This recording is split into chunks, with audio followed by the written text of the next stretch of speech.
So basically, there was a guy on Instagram, LinkedIn, who really liked your shot and wanted to know more about the process. And Oh, so cool. I thought we could arrange that. That could happen. Um, Yeah, I plus, it's, tried to find my video reference from when I did that, but it doesn't exist. I thought I could find it on my phone or something, but oh wow! So you shot reference for that shot. That's already super interesting because how do you shoot yeah, reference for a mammoth playing hockey, right? yeah, It's the interview of the Steves. yeah. All right, let's see. There's never been a player so tough, so graceful. Blazing Mammoth takes it on the breakaway. There's never been a player so tough, so graceful. Cool. So you mentioned actually to me the other day that you played ice hockey, so that must have come in handy, right? Yeah. I've been a fan of hockey for my entire life, pretty much, and been playing since I was 10, maybe. Wow. And so I was, I honestly can't remember if I had requested this shot, but I knew there was going to be some hockey in the movie, so I think I made it known that I was interested in working on one or two of the shots that were in this sequence. Wow. So, Yeah, that's crazy. That's crazy. See, if I got cast this shot, I wouldn't know where to start. But you're like, let's do it. yeah. So the reference that you shot was that you playing hockey Yeah, yourself. so after a game that I was playing in, it was like late night, so there was nothing on afterwards. So my one buddy on the team, he just kind of like followed me around uh, while I was just skating and stick handling and stuff, and trying to pizzazz it up, do some fun spins and stuff, and probably shot like I don't know, maybe two straight minutes of me just like skating around and trying a few things, and then a few like specific like moves or whatever that I kind of had in my head that I had wanted. So yeah, so I just was able to kind of get an idea of what I wanted and then kind of piece together the footage to kind of fit the shot. Yeah. Um, so Did you have in the mind as you were skating that you were a mammoth, or did you just treat um it as a human? No, I try to treat it mostly just more on the making the moves clear, because obviously I don't have four legs or anything. Yeah. So I tried to do like clear hockey moves, so like this acceleration here is like just some clear stick handling. So I was like, okay, let me do some quick, back and forth. And then kind of go around a little turn. And then here I was like, oh, let me do a fun little, kind of through the legs move to kind of pull it back up. Is, it, And I, is that a hockey move that you normally do, like through the legs, as a human? yeah, you can do stuff like that. Okay. And then, I also wanted to add a little Z depth to the camera as well. So I thought it'd be fun to kind of pull that forward. But that probably came after I kind of got into Maya and started moving stuff around. And then this is just like a nice kind of turn, and then the push off screen was just kind of what was required for the shot. But yeah, so yeah, just like I said, just some clear hockey type moves, and then mixed in with just like the energy of me, skating and actually doing the move, throwing my weight around, all that kind of stuff. Cool. So And so when you got into Maya, what kind of techniques did you use to block it out? Did you use like a proxy rig or a ball just to get the movements, or do you jump straight onto the main rig and start doing poses? Moving with cameras, but this, yeah, so with this, once I kind of had what I wanted in Maya, or in my video reference, the camera was a little rougher. It didn't really fit what I was kind of trying to do, so I kind of took a pass at the camera. I think I had kind of it was I think it was already low on the ground, but the way it was moving was kind of counterintuitive to what I was trying to do. So I took a pass and simplified what it was doing and kind of just made it one arcing move. But then I'm pretty sure, if I remember correctly, I mean, this was 2015 when we were working on this, but I'm pretty sure I parented Manny to the camera with his God node, just so I didn't have to like, sometimes when there's a moving camera and then, you move stuff, but then it slows down a little bit and then it gets a little faster and then it's like, it's doing that back and forth. And I didn't want to have to try to like counter animate that. So I'm pretty sure I parented him to the camera in some form or another. Right. So, and then in blocking, I'm just gonna play it through just because. Where's my blocking?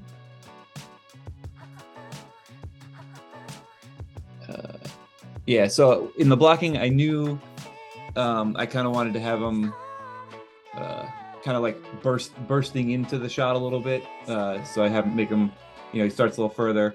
So I probably just went with body and head, and probably just a real basic like stick position, just so you can see like where the puck was going to be. Right. And I think I really focused on like the leaning and the direction changes. So it was, just real basic, he's skating this way towards camera, then it's like kind of shifts this way, does a little, whatever. Once I kind of got him in frame, you can see it's pretty simple. He's not moving too much. It's all like kind of on the stick work. So then once I kind of got,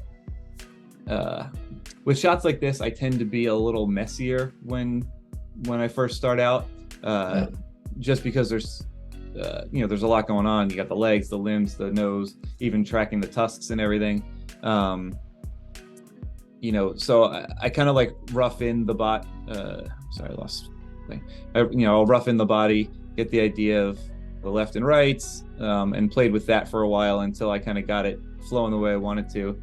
And then for once I got into the legs, I kind of wasn't sure how to sell it at first.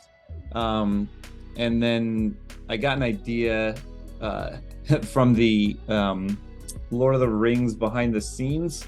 I think it was some of the commentary they talked about when the elephants show up at the end, or in like Return of the King.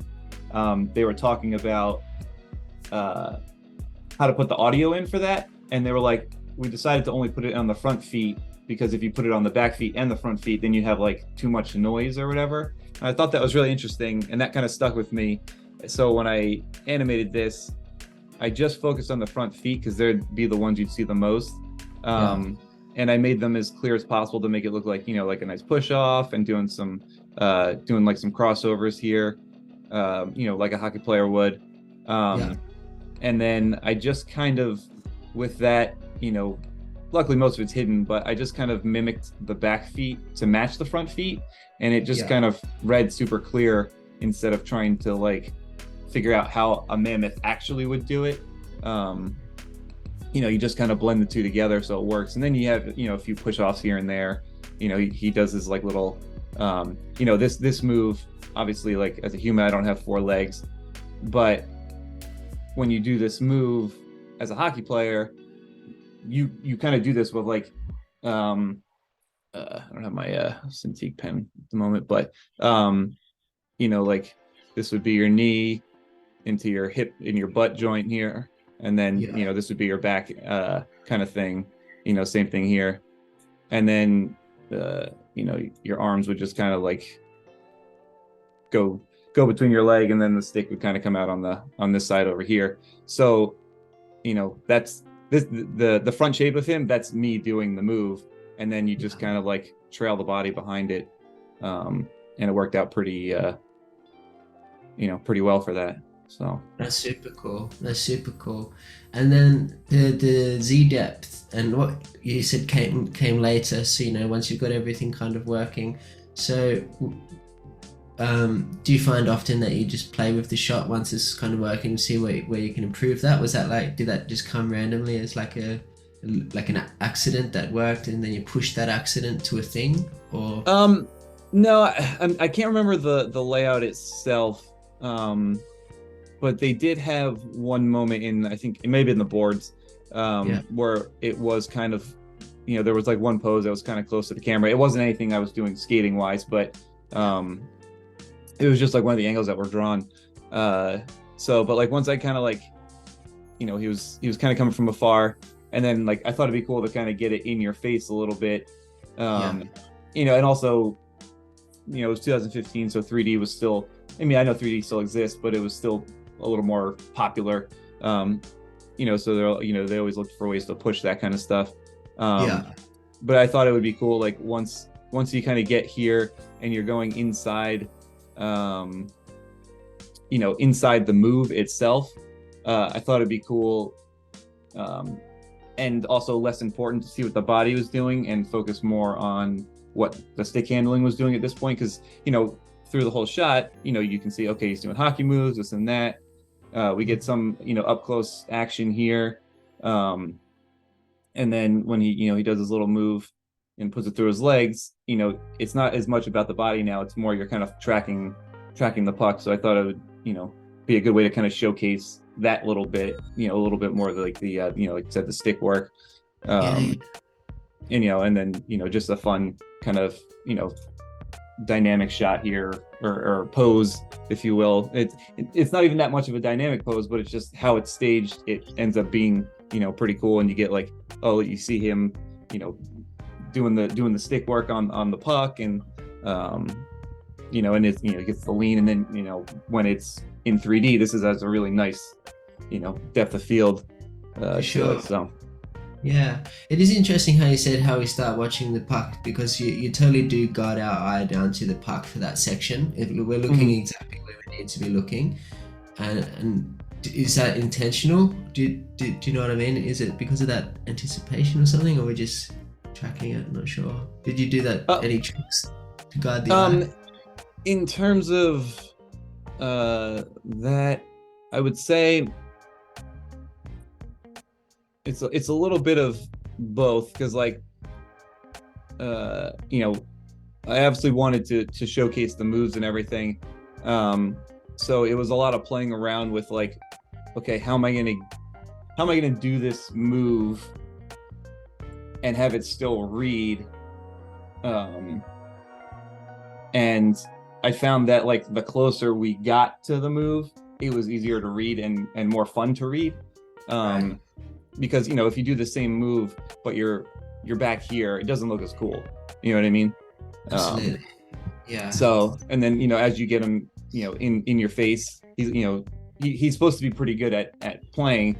So it's like he's coming at you. He's a fast skater, and this helps sell that. And then he has a nice reach with his stick, and it gets you into the action as well. As a viewer.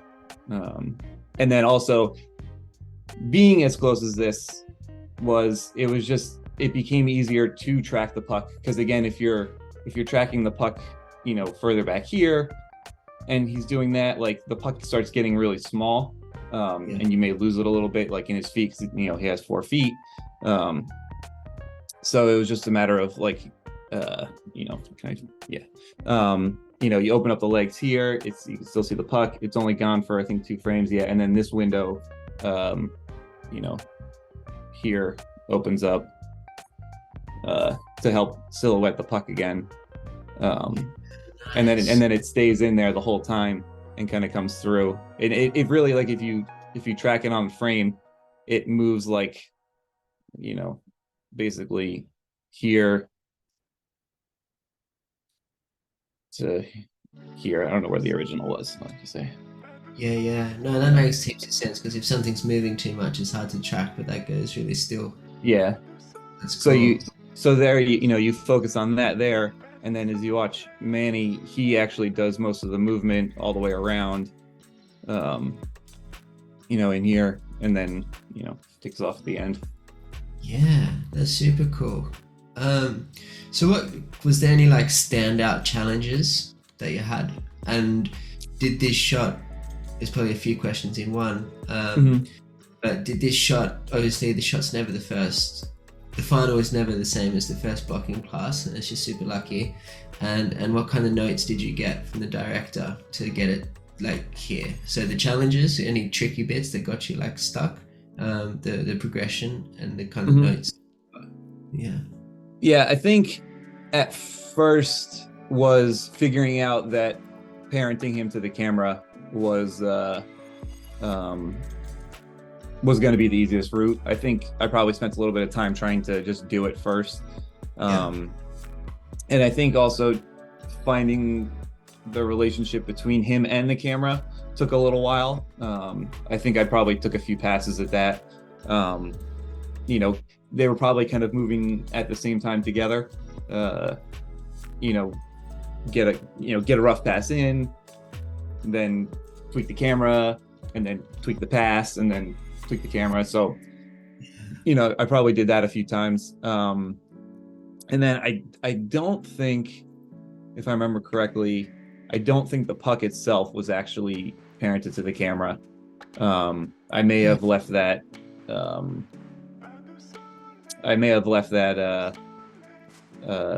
You know, in world space, just to have a little more freedom with that. And then I think, if I remember correctly, I think for this, I may have also had the stick itself was, and how he was actually going to hold it, like the technical setup of that. I think I actually set it up so the stick was following the camera as well, but I believe I animated the stick separate. Like I didn't animate the trunk to move the stick. I think I animated the stick and then parented the trunk to the stick, just in a nice, you know, relatively clean pose, and only had to do a few cleanup spots on the trunk, like, you know, when he does this kind of move here and stuff.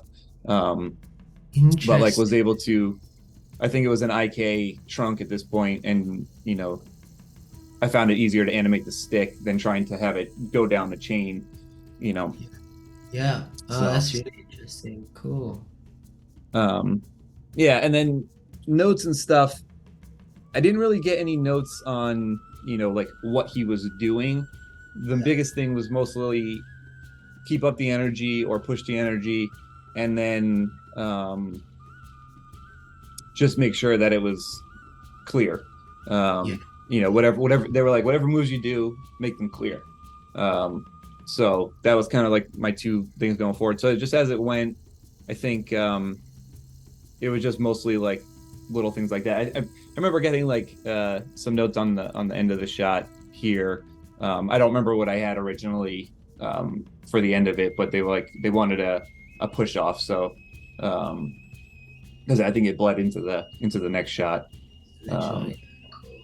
But yeah. So yeah, it's interesting because, you know, for students at the moment, and especially myself at all, when I was a student, and you expect to get notes from your director or whatever, when you get a note like, say, more energy, it's like, it's not very, you know what it means, but it doesn't give you clear instructions to go away and exactly what to do. And so I find you get those notes quite frequently, like more energy, or like, I don't know what another version of that would be right now.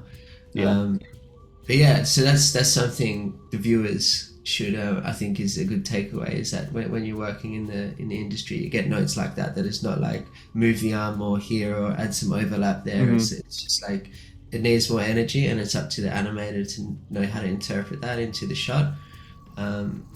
So that's a big thing. So how long did this shot take for you to do? Do you know? Thinking back, what kind of frame range have we got here? Let me just see. This was probably, I'd say, probably, you know, a solid week, or maybe a little bit more on the blocking. you know, and the blocking was probably rough. It was probably, you know, a week of like, he's like this, but kind of in one pose. Maybe the front feet were moving, but he wasn't really doing stick handling, you know, back and forth. And then it was probably to this pose with that, like maybe one stick handle, you know, just to get the feel going. So actually looking at this now, I'd probably say it was probably about 2 weeks of blocking. But it was probably like blocking kind of thing. Just because it's a moving camera. And then, you know, probably 2-ish weeks of kind of cleanup and tracking and stuff like that. And then maybe a little extra after it got final. But again, this was 2015, so it's been a while. Yeah, I could imagine. No, you've done great, man. That was heaps of information. I'm trying to think if there's anything I might have missed in regards to kind of the process, but I think it's pretty much covered. Except we've been calling this poor guy a puck, but he's a little turtle, is it not? Yes, that's it is a turtle. Poor guy's getting thrown I can't remember if the turtle was alive or not in the movie, but like, and you know, and he just shrunk himself in, but yeah. Yeah, man. Well, yeah, thanks so much for jumping on so late as well, everyone. It's 12 a.m. for Steve. It's 8 a.m. for me, not so bad. So Steve is one of our mentors, and this is one of his shots that he did at Blue Sky. It's a super cool shot, and this is how he did it. So I hope everyone that watched it learned something, got some tips, and thank you so much, man, for no problem, giving us your time and sharing your wisdom. It's been awesome. Cool. Yeah, thank you.